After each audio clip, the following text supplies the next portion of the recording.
Ndikulandireni abale okondedwa kulingaliro la usiku wa lero, usiku wa pa 27 February 2024. Okondedwa mu usiku wa lero tipitirizabe kuphunzira mawu a Mulungu pa mutu omwe uja onena kuti iyerekezane kufa usalapa, mukaona zoopsa kwambiri kuseri kwa moyo uno. Lwani Yesu basi kuti mupulumuke. Ndipo mu usiku wa lero ndi phunziro namba 9 limene ndikuchokera pa Aheberi 9 ndime yake imodzi yokha, ndime ya 27. Mawu a Mulungu nchichonjerera kuti popeza kunayikika kwa munthu kufa kamodzi ndipo kenaka kuweruzidwa. Ameni. Mwa mawu a Mulungu amene tawerengawa titsogozedwa ndi kulingalira konena kuti mwayi woti munthu nkulapa tchimo pamene munthuyo ali ndi moyo. Ameni.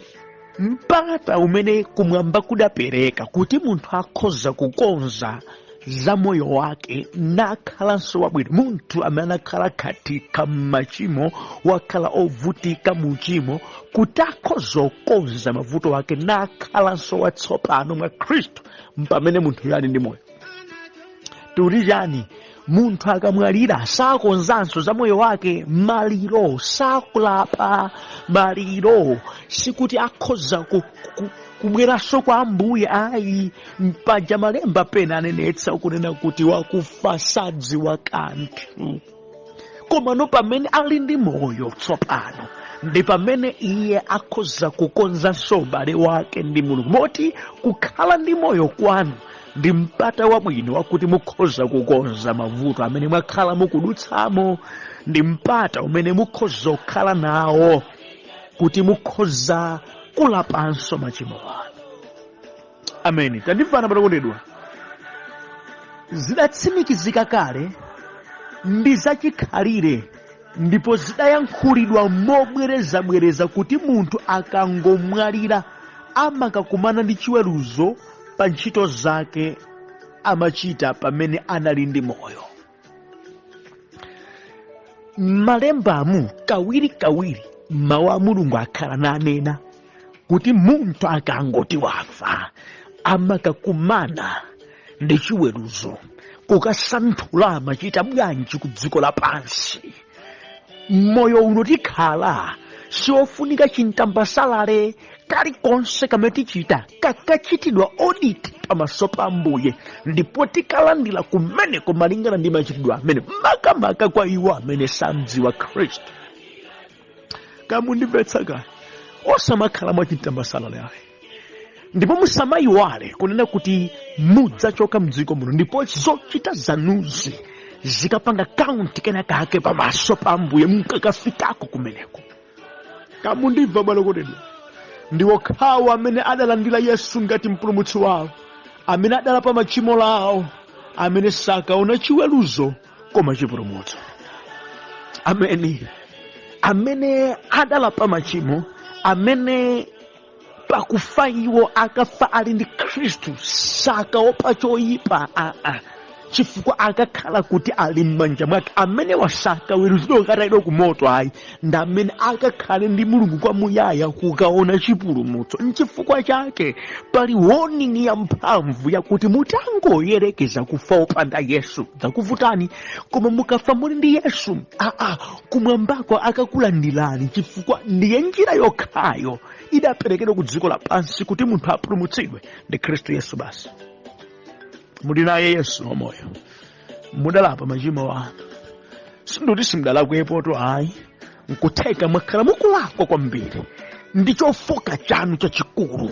Mwakhala mukuchimwachimwa, mwakhala mukuchita mochititsa manyazi. Langa funso, mutazindikira kuti nzolakwika zimenezo mwazilapa, mwazileka, mwayambanso kwatsopano.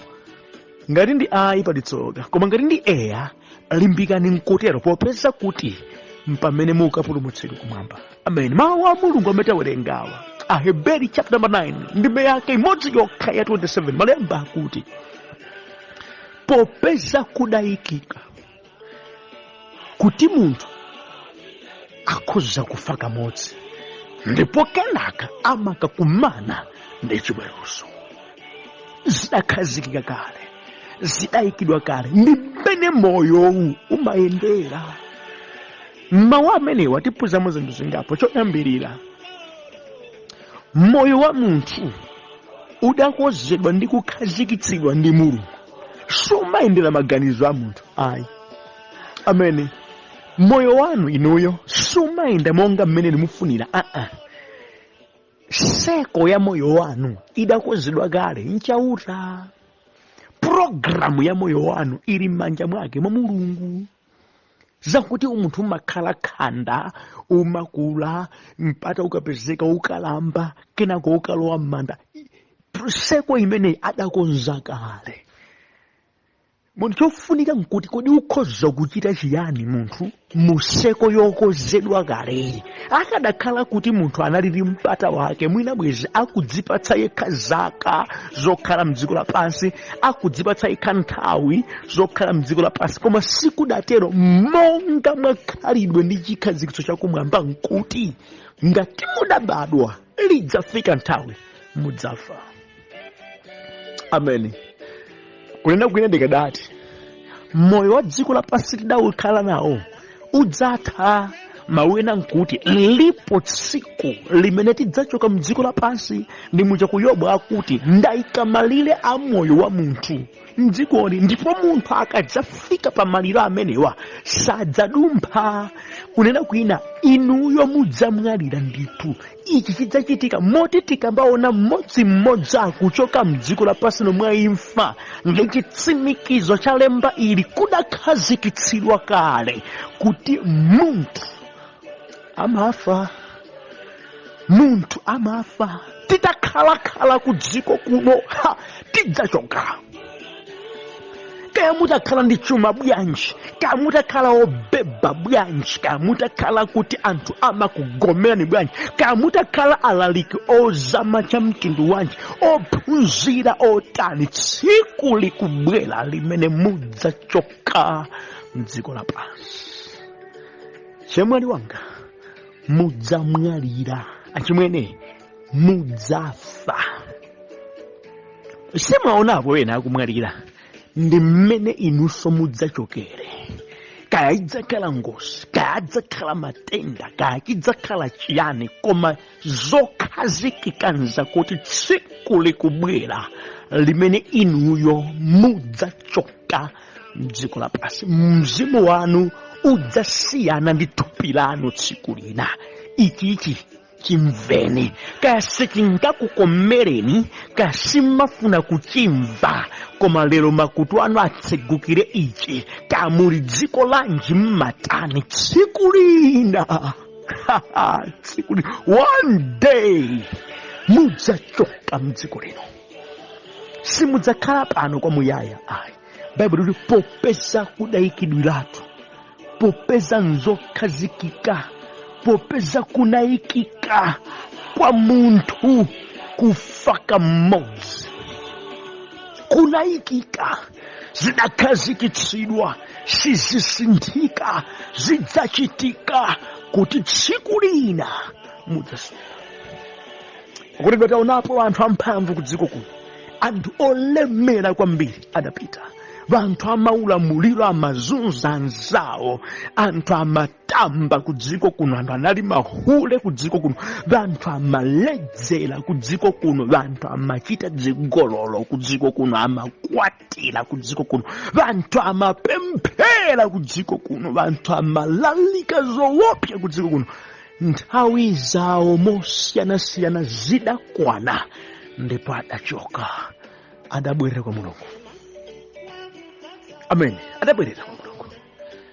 Pamene pali Mulungu adachenjera nkunena kuti anthu ochita zakumwamba amafaso, vanthu ochita za Satana amafaso, amakakumana ndi mwini wake moyo tsiku lina. Zilibe kanthu kuti inywe mumakana zopempherazi, koma mudzafa ndithu, mudzakakumana ndi mwini moyo tsiku lina. Kamundipetsa kabalo lino. Mudzachoka. tikamakhala abantu ku dziko lapansi mwina nkumachita za matama, nkumanyoza za Ambuye zakumwambazi osamazitengera serious, kumazitira mwanthabwala, kumasewera nazo mauthenga wa nkumamva nkumango wadoda osachita nawo serious kwambiri, kumwamba kumangokhala chete. Ndipo kumwamba kudachita chisisi ichi, kudabisa tsiku ndi nthawi zimene munthu adzachokera mdziko lapansi, kudabisa. Imfa ndi chinsinsi, kuchoka mdziko lapansi ndi chinsinsi, sadaulule ayi. Moti Mulungu akamadekha amati nthawi ino mwana wanga ndakupatsa, nthawi ino ndi yako, nthawi ino imene ukhoza kukhala mchisankho chochita zanga nupulumuka, kapena kukhala mchisankho chochita za mdierekezi nkakulange, zili m'manja mwako. Moti anthu akamachita udolowu, anthu akamachita mwanowu, sikuti Mulungu ali nawo pantha ayi, koma akuyembekezera tsiku likwane, akuyembekeza nthawi ikwane. Ndikudandaulira abale wanga, popeza izi ndi zokhazikika zimene sizingasinthe, mpata wakuti munthu akhoza kusintha udaperekedwanso. Mulungu ngokonda munthu akhoza kusintha nkutheka nthawi yosadafike, munthu yamachita zambiri zopusa, koma pakuzindikira kuti ndalakwitsa ine, akhoza kukonza before the time. Nthawiyo isadafike ukhoza kukonza, ukhoza kusintha thabwa, ukhoza oyamba kukhala utavomereza Yesu lero kukhala Mbuye ndi Mpulumutsi wa moyo wako lero, akhoza kulandira. Bible kuti amkufa kamodzi, munthu adzafa kamodzi. Kudali wanthu ku dziko kuno adapita, amen, adafa, inunso mudzafa. Ndimafuna mutsimikize, ndimafuna kuti muvomere, ndimafuna kuti muchigwire chimenechi, thupi lanu lokongolalo lidzafa. Kutchuka kwanuko twiniwe mudzafa, zidakhazikika. Sindikuopsezani, ndikungokudziwitsani kuti zidakhazikika. Mulungu adazikhazikitsa, monga mmaona wena akupita. Idzakwana nthawi imene inu mukundimvanu, nanunso mudzapita. Mukutani kukonzekera nthawi imeneyi? Kukonzeka kwabwino ndiko kulapa tchimo ndi kukhala mu ubale ndi Mulungu, chifukwa nkwabwino kusonkhetsa chuma nkumadya nkumakhala monga tikhalira zokoma, nkwabwino kumasamba timaoneka bwino ku dziko kuno nzokomanso kumalimbikira ntchito nzabwino, kutumikira dziko nzokoma, kumagwira ntchito nzabwino, ndithu kukhala pa banja ndi kukhala zonse kumatumikira Ambuye nzokoma. Koma tizidziwa kuti chofunika chimene tidzapita nacho si chumachi ayi, si mayinawa ayi, sabale ayi, sabwezi ayi, tidzapita ndi moyo wathu. Funso, kodi moyo umenewo mudautsamiritsa kwa Yesu? Adaukhululukira machimo Yesu? Adaukonza Yesu? Ngati yankho lake ndi ayi, kungofa wosalapa, yalakwa kwambiri, sizili bwino, zavuta.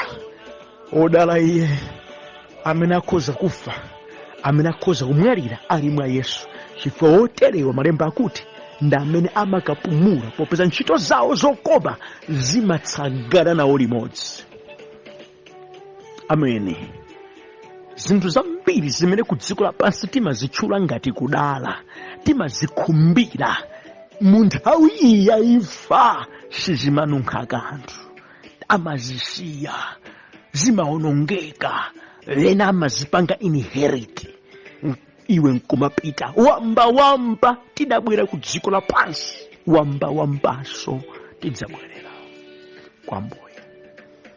Ameni. Tofuso nkumalitsa bwana, kodi nanga munthu akati wafa malemba amati chani? Zuka chitika nchani? Malemba akuti monga kudayikidwiratu kuti munthu amafa kamodzi, ndipo akafa amakakumana ndi chiweruzo, amakaweruzidwa,